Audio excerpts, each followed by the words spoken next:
anak-anakku sekalian kelas 11 IPA dan 11 IPS. Salam sejahtera kembali untuk kita semua. Semoga dalam keadaan sehat semua. Tetaplah kita semangat, ya. Dan kita tetap bersyukur dan berterima kasih kepada Tuhan, karena kuasa-Nya lah kita bisa juga mengikuti atau melaksanakan pembelajaran jarak jauh ini. Anak-anakku sekalian, pada hari ini kita akan belajar sejarah Indonesia dengan materi yang baru, yaitu bab 2, perlawanan bangsa Indonesia terhadap penjajahan bangsa Eropa hingga awal abad ke-20. Ya. Kalau minggu-minggu yang lalu kita sudah bahas bagaimana bangsa-bangsa Eropa itu, ya, bangsa-bangsa Eropa itu melaksanakan, ya, penjajahan itu, kekuasaan, ya, kolonialisme dan imperialisme itu di Indonesia. Nah, mulai dari masuknya Portugis, masuknya Spanyol, masuknya Belanda, POC, masuknya Belanda, dan seterusnya dengan sistem-sistem baru yang mereka lakukan untuk memperoleh keuntungan yang besar dari Indonesia, bahwa sebenarnya bangsa Indonesia itu juga melakukan reaksi. Bangsa Indonesia tidak hanya tinggal diam, ya, tetapi melakukan perlawanan terhadap penjajah bangsa Eropa, ya, terhadap penjajah bangsa Eropa hingga awal abad ke-20. Nah, jadi nanti kita akan lihat bagaimana, ya, bagaimana perlawanan bangsa Indonesia itu kepada Portugis, ya, bagaimana perlawanan bangsa Indonesia itu kepada POC, kepada Belanda, dan seterusnya. Nah, sekarang marilah kita lihat dulu apa ciri-ciri perlawanan bangsa Indonesia sebelum abad 20. Jadi kita bagi dua, ya, sebelum abad 20 dan pada awal abad 20. Ya, karena tadi judulnya itu adalah tentang perlawanan bangsa Indonesia terhadap penjajahan bangsa Eropa hingga awal abad 20. Nah, jadi kita bagi dua ini, ya kan begitu. Pertama adalah sebelum abad 20 dan yang kedua nanti pada abad 20. Nah, apa sebenarnya ciri-cirinya? Nah, pertama dulu kita lihat dulu bagaimana perlawanan bangsa Indonesia itu, ya. Bagaimana sifatnya, yaitu bersifat lokal, ya, bersifat lokal. Misalnya Maluku hanya mengusir penjajah, mengusir Portugis, demikian juga Aceh, ya, demikian juga Demak, Mataram, Banten, Makassar, dan seterusnya. Mereka berjuang secara kedaerahan. Daerah mereka sendirilah yang mereka perjuangkan. Jadi bersifat lokal. Beda nanti pada awal abad 20 sudah bersifat nasional. Nah, itu dia, ya, sudah bersifat nasional. Nah, kemudian yang kedua cirinya adalah tidak menggunakan organisasi. Nah, tidak menggunakan organisasi. Memang ada pemimpin kelompoknya, ya, tapi belum terorganisir, ya, belum terorganisir dengan baik, mempunyai perencanaan yang matang, ya, perlawanan yang akan mereka lakukan kepada penjajah itu tidak mempunyai perencanaan yang matang. Kalau ada rasa benci, ya dilawan, ya, yang dipimpin oleh kelompoknya. Nah, nanti pada abad 20 bagaimana? Sudah terorganisir, ada organisasi perjuangannya, ya, ada organisasi perjuangan yang nanti pada abad 20. Nah, jadi pada abad sebelum abad 20 bahwa perlawanan itu belum terorganisasi, ya.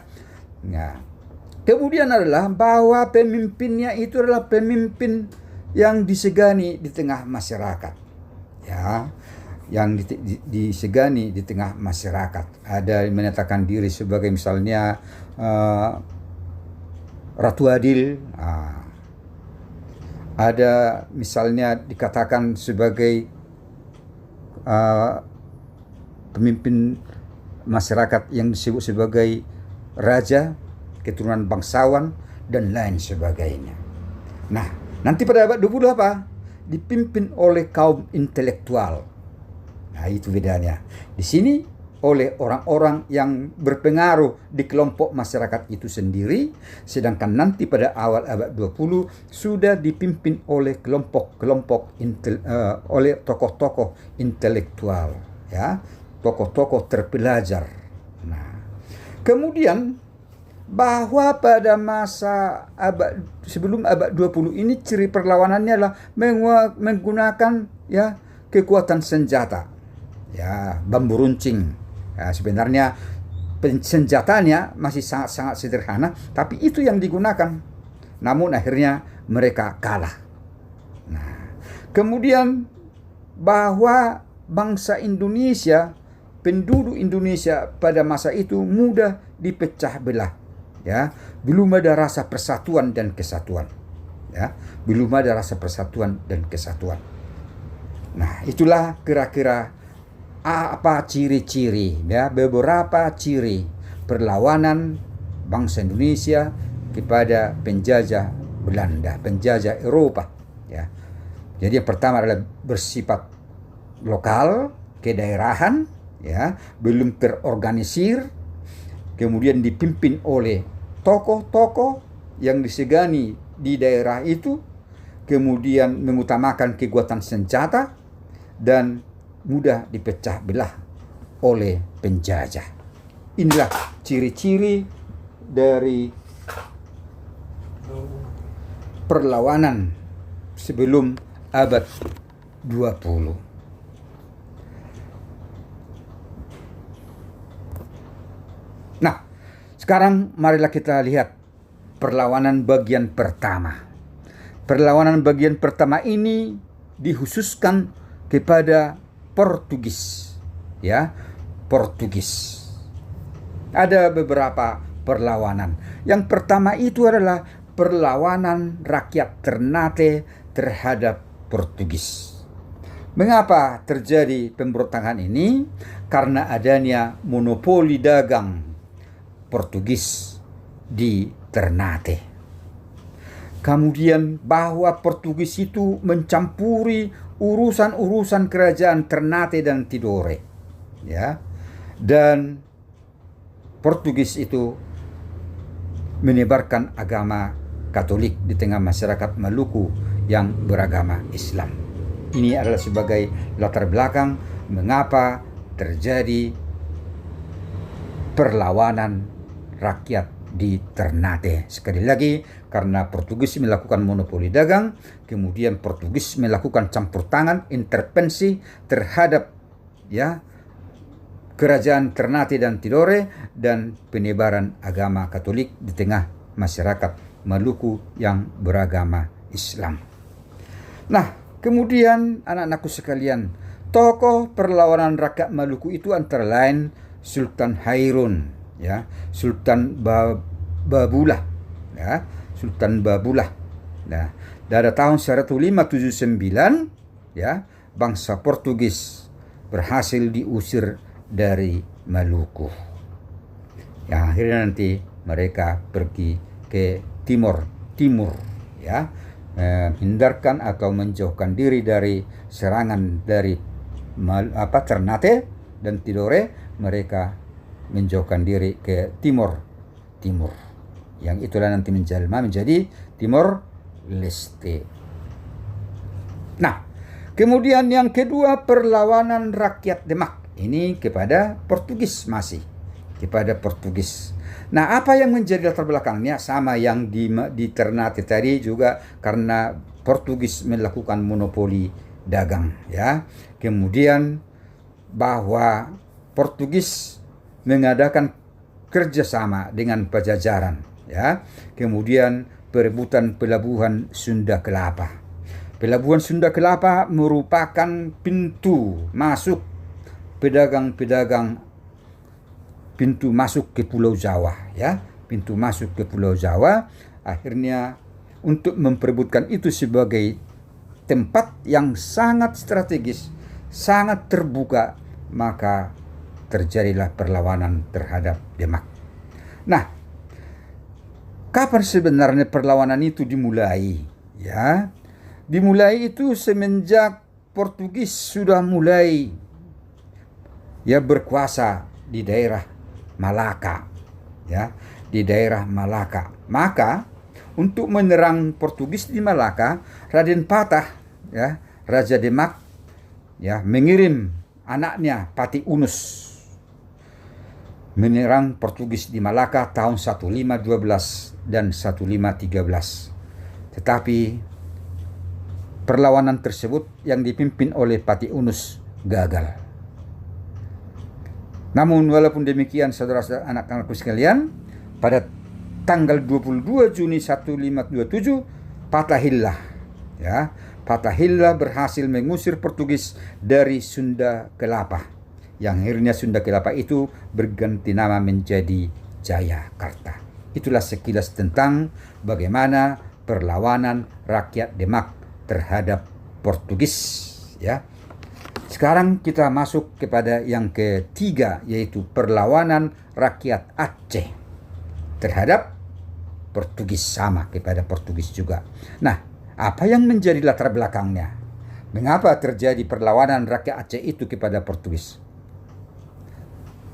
Nah, latar belakangnya adalah bahwa hubungan, ya, banyak pedagang-pedagang yang datang ke Aceh, ya, banyak pedagang-pedagang yang datang ke Aceh, ya. Di luar pedagang-pedagang Portugis, ada juga pedagang-pedagang Inggris dan pedagang-pedagang Belanda. Nah, karena adanya hubungan yang baik antara Belanda, Inggris, dan Kesultanan Aceh ini dianggap oleh, ya, Portugis mengancam kedudukannya, mengancam keberadaannya di Malaka. Nah, di Malaka. Yang kedua adalah bahwa sikap kerajaan Aceh di bawah Sultan Ali Mugayyad Shah menentang kehadiran Portugis di Malaka. Jadi artinya adalah bahwa perlawanan rakyat Aceh itu tidak menginginkan kehadiran Portugis di pusat dagang waktu itu di Malaka.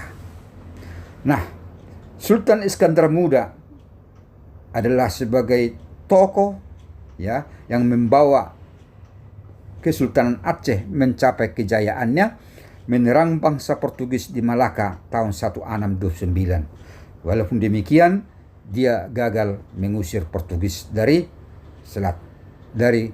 Malaka. Nah, kemudian nantinya perlawanan Aceh itu berakhir, ya, ketika Malaka jatuh kepada POC tahun 1641. Begitulah perlawanan rakyat Indonesia terhadap Portugis. Jadi dari awal kedatangan mereka juga sudah ada rasa tidak senang, rasa benci terhadap bangsa Portugis di Indonesia karena adanya monopoli dagang yang diberlakukan pada masa itu. Nah, sekarang masuklah kita bagian yang kedua, perlawanan terhadap POC. Nah, yang tadi hanya Portugis, sekarang kepada POC. Kapan itu POC berdiri? Sudah kita pelajari beberapa minggu yang lalu, tahun 1602, bukan? Nah, bangsa Indonesia juga melakukan perlawanan terhadap kongsi dagang Belanda yang ada di Indonesia. Pertama dulu kita lihat adalah perlawanan Kesultanan Mataram. Latar belakangnya apa? Sama dengan yang tadi ya. Kalau tadi Portugis melakukan monopoli, ini VOC melakukan monopoli perdagangan yang tentu membawa dampak bagi pedagang pribumi, yaitu akan mengalami kerugian. Ya, akibat dari monopoli dagang yang dibuat oleh VOC akan merugikan pedagang-pedagang pribumi. Nah, karena mereka dirugikan di sini, maka timbullah niat untuk melakukan perlawanan. Kemudian adalah bahwa pada waktu itu VOC itu tidak mengakui kedaulatan Kesultanan Mataram Islam yang dipimpin oleh Sultan Agung Hanyokrokusumo. Kenapa? Karena memang Sultan ini membenci kehadiran VOC di Mataram, di Kerajaan Kesultanan Mataram. Nah, jadi untuk memecah belah, ya, untuk memecah rakyat atau orang-orang Indonesia itu adalah dia tidak mengakui kedaulatan Kesultanan Mataram Islam di bawah pimpinan Sultan Agung. Nah, ini ya, Belanda VOC tidak mengakui kedaulatan Sultan Agung itu di Mataram. Yang kedua adalah bahwa menurut Sultan Agung bahwa VOC itu sebagai penghambat, ya.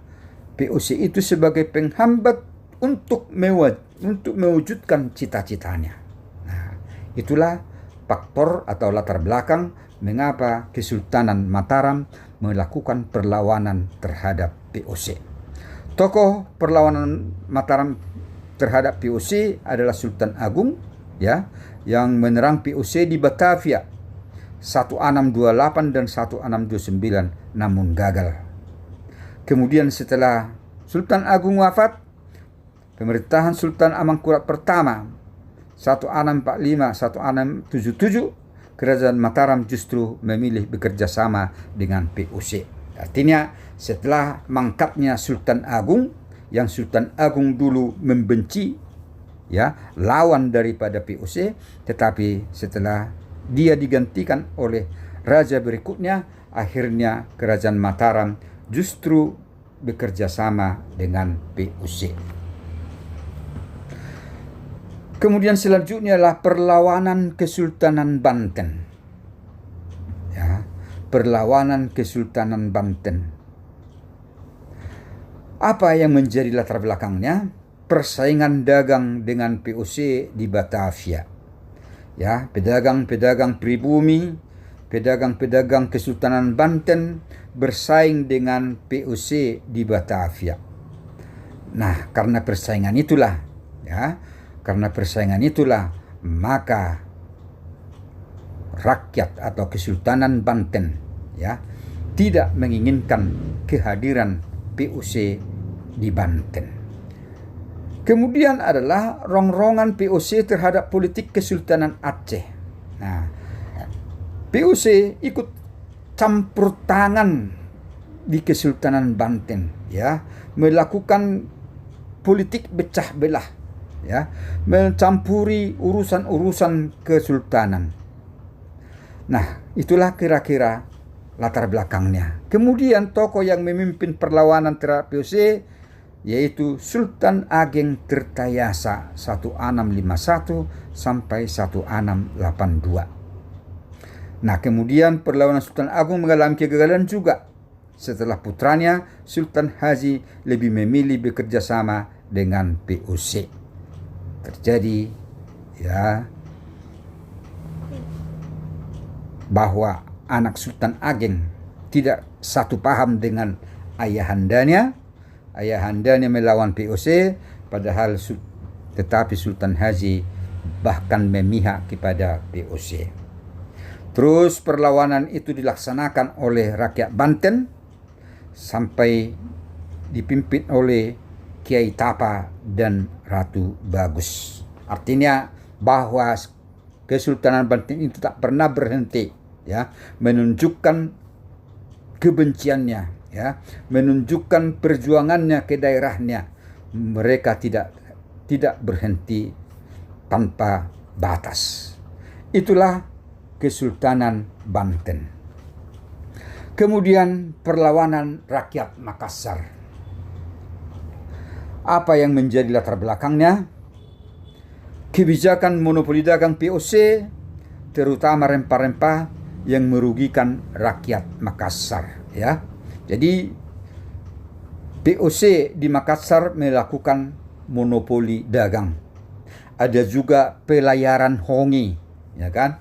Masih ingat pelayaran hongi ya, kebijakan-kebijakan yang dilakukan VOC melaksanakan tugasnya di Indonesia. Ada pelayaran hongi, pelayaran untuk menjaga pelaksanaan monopoli dagang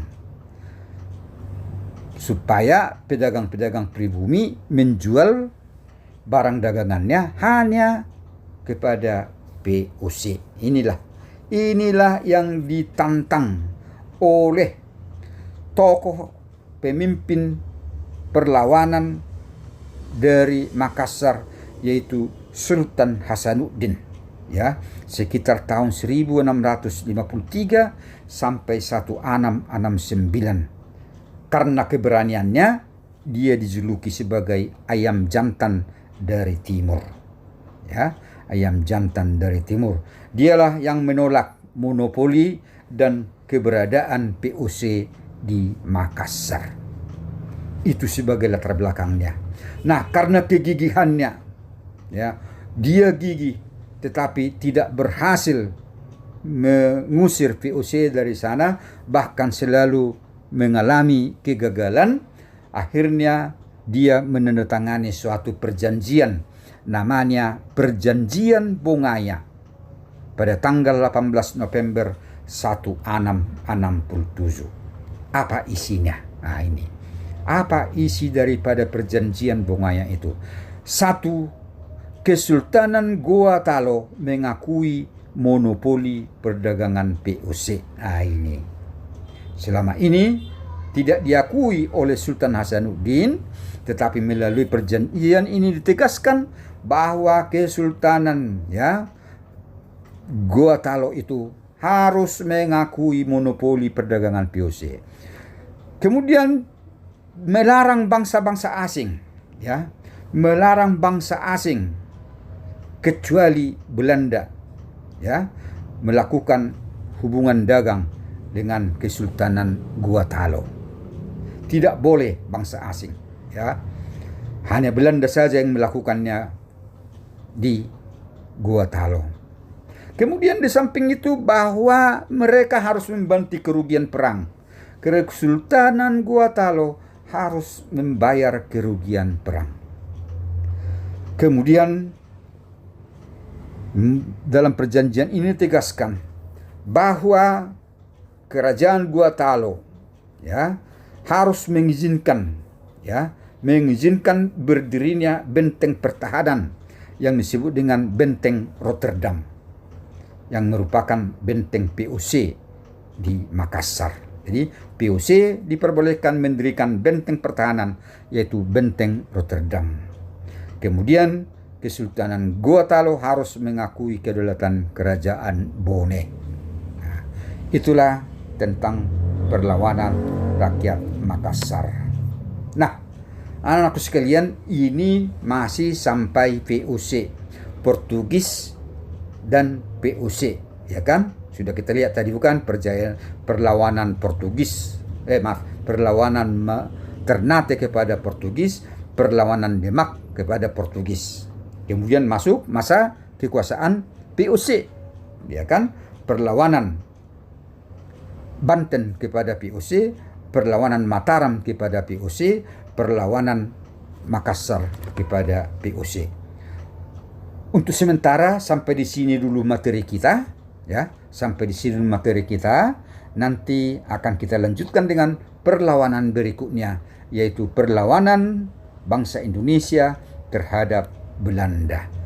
Demikianlah anak-anakku sekalian untuk pertemuan kita pada hari ini. Tetaplah semangat, tetap pakai masker, tetap stay at home, ya. Kemudian jaga kesehatan, istirahat yang cukup, dan mari kita tetap berdoa supaya kiranya pandemi ini segera berakhir. Oke anak-anakku sekalian, terima kasih. Tuhan memberkati kita semua.